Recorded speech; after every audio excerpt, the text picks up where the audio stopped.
কিন্তু ভিতরে আসতে পারেনি। অনেক স্মৃতি, অনেক বেদনা। আজকের দিনটি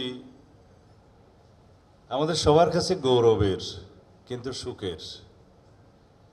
আমাদের সবার কাছে যেন এই দিনটি ঐতিহ্যের হয়, ঐক্যের হয়, মিলনের হয়, এই প্রার্থনা।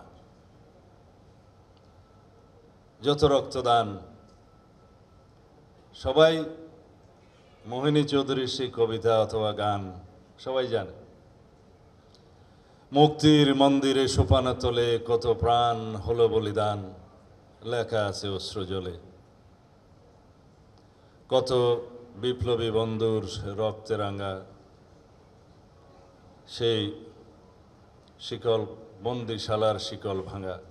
এরপরে বিচ্ছিন্নভাবে যেটুক মনে আছে, যারা স্বর্গগত তারা এখনো জানে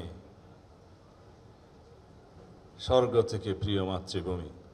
এসো স্বদেশ ব্রতের দীক্ষালবী ইত্যাদি। লাস্টের লাইনকে আমি সবসময় বলি, রক্তকরবীর গাথা মাল্যখানি, আমি সেটাকে বলি বিজয় মাল্যখানি।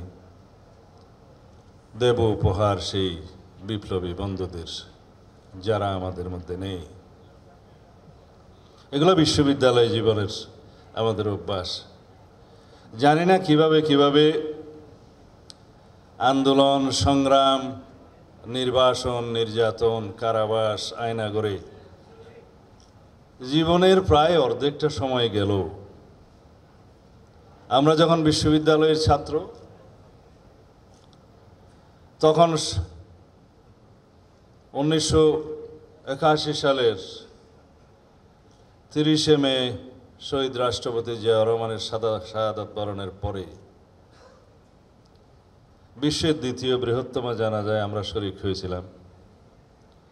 তারপর থেকে সামরিক স্বৈর শাসন বিরোধী 80 দশকের সেই ছাত্র আন্দোলনে কত সহকর্মীর লাশ কাঁধে নিয়েছি, কত জানাজা পড়েছি, কত মিছিল দিয়েছি, তার কোনো ইয়াত্তা নেই। আবার মধ্যবয়সে এসেও, প্রৌঢ়ত্বে এসেও সেই একই রকম স্বৈরাচার ফেসিবাদের জাতাকলে পিষ্ট হয়ে কখনো কারাগারে, কখনো পর্দার অন্তরালে, কখনো আন্দোলন পরিচালনা করতে হয়েছে লুকিয়ে থেকে, কখনো নির্বাসনে, কখনো আয়নাঘরে, কখনো নির্যাতনে। এমনটি হওয়ার কথা ছিল না এই স্বাধীন বাংলাদেশে। আমি এখনো প্রত্যাশা করি আমাদের মধ্যে যে ঐক্য গঠিত হয়েছে ফেসিবাদ বিরোধী, সেই ঐক্য অটুট থাকবে। আমি প্রত্যাশা করি, বিশ্বাস করি, সেই ঐক্যই হবে এই জাতির একমাত্র শক্তি, যেটা এই জাতিকে এগিয়ে নিয়ে যাবে। যারা আজকে এই ঐক্যের মধ্যে ফাটল সৃষ্টি করতে চাচ্ছে, তারা কারা? আজকের এই সুখের দিনে কেন আমরা বিগত ফ্যাসিস্ট স্বৈরাচারী শেখ হাসিনার আমলের নির্যাতনের কাহিনী আমরা ভুলে যাচ্ছি? কেন আমরা আজকে সুখের দিনে আমাদের অতীতের সেই ভোগান্তি, এই জাতির নির্যাতন, নিপীড়নের ইতিহাস আমরা কেন ভুলে যাচ্ছি? সুখের সময় কি তাই হয়? যারা গণতান্ত্রিক আন্দোলনের সংগ্রাম করেছে, সেই সংগ্রামকে কালিমালিপ্ত করার জন্য আজকে অনেক কলমজীবীর অবিরাম চেষ্টা আমরা লক্ষ্য করছি। নিন্দা জানানোর ভাষা নেই। যারা ফেসিবাদ বিরোধী গণতান্ত্রিক আন্দোলনকে কালিমালিপ্ত করার জন্য আমাদের সংগ্রামের ইতিহাসকে, ত্যাগকে, আমাদের রক্তদানকে কলঙ্কিত করছে, তারা কারা? তারা কি ফেসিবাদের প্রত্যাবর্তন চায়? তারা কি বাংলাদেশের মানুষকে আবার স্বৈর শাসনের কবলে নিপতিত হোক সেটা দেখতে চায়? আমরা গণতান্ত্রিক পরিবেশের জন্য, ভোটাধিকারের জন্য, এদেশের মানবাধিকার, মৌলিকাধিকারের জন্য, গণতান্ত্রিক এবং সাংবিধানিক অধিকারের জন্য দীর্ঘ 17 বছর সংগ্রাম করেছি ফ্যাসিবাদের বিরুদ্ধে। আমরা রক্তক্ষয়ী লড়াই, সংগ্রাম, গণ-অভ্যুত্থানের মধ্য দিয়ে সেটা অর্জন করেছি। আমরা কি সেটাকে মহিমান্বিত করব না? যে অর্জনের জন্য আমাদেরকে দীর্ঘ একটি হিসাব আমি দিতে পারি। 2024-এর ছাত্র গণ-অভ্যুত্থানের আগ পর্যন্ত যারা গুমের শিকার হয়েছে, একটি মানবাধিকার সংগঠনের হিসাব মতে তাদের সংখ্যা 709, তার মধ্যে আমিও আছি। যারা ফিরে আসেনি তাদের সংখ্যা এখনো অসংখ্য। যারা পুলিশি নির্যাতনে, হেফাজতে এবং রাজনৈতিক অত্যাচারে যারা হত্যাকাণ্ডের শিকার হয়েছে তার হিসাব আমার কাছে নেই। যারা বিচার বহির্ভূত হত্যাকাণ্ডে, সারা পৃথিবীতে যেটা এক্সট্রা জুডিশিয়াল কিলিং নামে পরিচিত, যারা শিকার হয়েছে তাদের সংখ্যা 2793, কারো কারো হিসাব মতো এটা 3000-এর বেশি। সর্বমোট সেই সময় বিভিন্নভাবে নির্যাতন, নিপীড়নে যারা মৃত্যুবরণ করেছেন, নির্যাতনের শিকার হয়েছেন, টোটাল পারসিকিউশনের সে সংখ্যা 7188। জাতিসংঘের ফ্যাক্ট ফাইন্ডিং কমিটি যে রিপোর্ট প্রণয়ন করেছে মানবাধিকার কমিশনের নেতৃত্বে, জাতিসংঘের মানবাধিকার কমিশনের নেতৃত্বে, সেই রিপোর্টটি আপনারা পড়ে দেখবেন। খুব বেশি না, ইংরেজিটা হয়তো 105 বা বাংলাটা 127 পৃষ্ঠার হবে, ওয়েবসাইটে পাওয়া যায়, অবশ্যই আপনাদের পড়া উচিত। সেই প্রতিবেদন অনুসারে 1400 শহীদ হয়েছেন এবং 2000-এর বেশি আহত হয়েছেন। আমি ভুল বললাম, হয়তো এই সংখ্যা 20,000-এর বেশি উল্লেখ করেছে।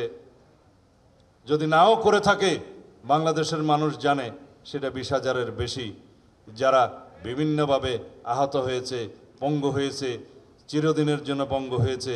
500-এরও বেশি মানুষ 2 চোখে অন্ধত্ব বরণ করেছে, হাজার হাজার 1 চোখের অন্ধত্ব বরণ করেছে, চিরস্থায়ীভাবে পঙ্গুত্ব হয়েছে অনেক বেশি। পঙ্গু হাসপাতালে দেখতে গিয়েছিলাম, সেই দৃশ্য দেখা যায় না।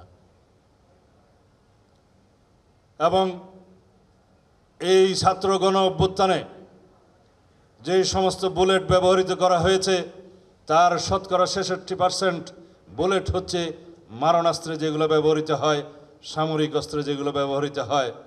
যারা মৃত্যুবরণ করেছে তাদের মধ্যে 13% হচ্ছে নারী এবং শিশু। যেই ফ্যাসিস্ট সরকার আসমান থেকে হেলিকপ্টার, গানশিপের মধ্য দিয়ে নিরীহ দেশবাসীকে, জনগণকে, নারী শিশু নির্বিশেষে হত্যা করে, সেই ইতিহাস তারা ওখানে বর্ণনা করেছে। জাতিসংঘ প্রদত্ত যেগুলো অ্যাপিসি বলে, যেটা ভেহিক্যাল, যেগুলো সামরিক যান, সেগুলো ব্যবহৃত হয়েছে সাধারণ জনগণের উপর, নিরস্ত্র জনগণের উপরে। জাতিসংঘ প্রদত্ত সেই হেলিকপ্টার, লেখা আছে UN, সেই হেলিকপ্টার ব্যবহৃত হয়েছে সেই রিপোর্টে। এগুলো আপনারা পড়বেন।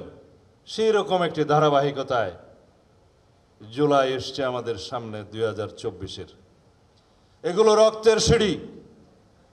সেই কবিতা যেটা পড়লাম, মুক্তির মন্দিরে সোপানো তোলে কত প্রাণ হলো বলিদান, লেখা আছে অস্ত্র জলে এই পর্যন্ত লেখা। তারপরে জুলাই আসলো। একদিনে কি জুলাই এসছে? একদিনে কি জুলাই আসে? 1947 সাল থেকে 1971 পর্যন্ত 23 বছরের শোষণ শাসনে, পাকিস্তানি স্বৈর শাসকদের, পাকিস্তানি শোষকদের, শাসকদের অত্যাচারে, নির্যাতনে, বৈষম্যের শিকার হয়ে 1971 এসেছে। 80-র দশকের সামরিক স্বৈর শাসন বিরোধী আন্দোলনে 9 বছর অবিরাম সংগ্রাম করতে করতে 1990-এর ছাত্র গণ অভ্যুত্থান হয়েছে। বিগত 17 বছরের আন্দোলন সংগ্রামের ধারাবাহিকতায় 2024-এর ছাত্র গণ অভ্যুত্থান সংগঠিত হয়েছে। মাত্র 36 দিনে একটি ফ্যাসিবাদী সরকারকে সরিয়ে দেওয়া সম্ভব নয়। আমরা স্বীকৃতি দেব জুলাইয়ের ছাত্র গণ অভ্যুত্থানের, যথাযথ মর্যাদা দেব। রাষ্ট্রীয় স্বীকৃতি দেব, সাংবিধানিক স্বীকৃতি দেব। সংবিধানের ৪র্থ তফসিলে তার বর্ণনা থাকবে, সেই বৈধতা দেয়া হবে। সেখানে ১০৬ অনুচ্ছেদ অনুসারে যে সরকার গঠিত হয়েছে, অন্তর্বর্তীকালীন সরকার, তার বৈধতাও ওখানে দেয়া হবে। সব কিছুই সাংবিধানিক স্বীকৃতি থাকবে, রাষ্ট্রীয় স্বীকৃতি থাকবে। আমরা সেটা বলেছি এবং আমাদের ভাষ্য, জুলাই ঘোষণাপত্রের ভাষ্য 5 মাস আগে জমা দিয়েছিলাম, 12ই ফেব্রুয়ারি এই বছরের। পরবর্তীতে বিগত 9 তারিখ আবার একটা রিফাইন ভার্সন আমাদের কাছে চেয়েছে, আমি নিজেই জমা দিয়েছি। সুতরাং যারা জুলাই ঘোষণাপত্র নিয়ে জানতে চান, মর্যাদা সম্পর্কে জানতে চান, স্বীকৃতি সম্পর্কে জানতে চান, সেটা আমাদের কথা পরিষ্কার। এগুলো নিয়ে যেন কোনো বিভ্রান্তি না হয়। তারা ওখানে লিখেছে 5ই আগস্ট থেকে 2024-এর সেটার বৈধতা দিতে হবে। আমি একটু আইন কানুন পড়ি, সেজন্য বলি, আইনের বৈধতা দেওয়ার একটা দিন থাকে, অর্ডিন্যান্সের বৈধতা দেওয়ার একটা দিনক্ষণ থাকে, সংবিধান প্রণয়ন হলে সেটার কার্যকর কখন থেকে হবে সেটার একটা দিন থাকে, ঘোষণাপত্রের দিন থাকে না। জানতে হবে যেটা মর্যাদা দেওয়া দরকার, যেটা সাংবিধানিক স্বীকৃতি দেওয়া দরকার, ভবিষ্যতে যাতে এই জুলাই গণঅভ্যুত্থানে যারা অংশগ্রহণ করেছে তাদের উপরে কোনো শাসক গোষ্ঠী কোনো সময় যাতে বৈধতার অঙ্গুলি না তুলতে পারে, সেই জন্য সেই স্বীকৃতি, সেই কনস্টিটিউশনাল রিকগনিশন দেয়া হবে। জুলাই সনদ প্রণয়নের কার্যক্রম চলছে, তবে অতি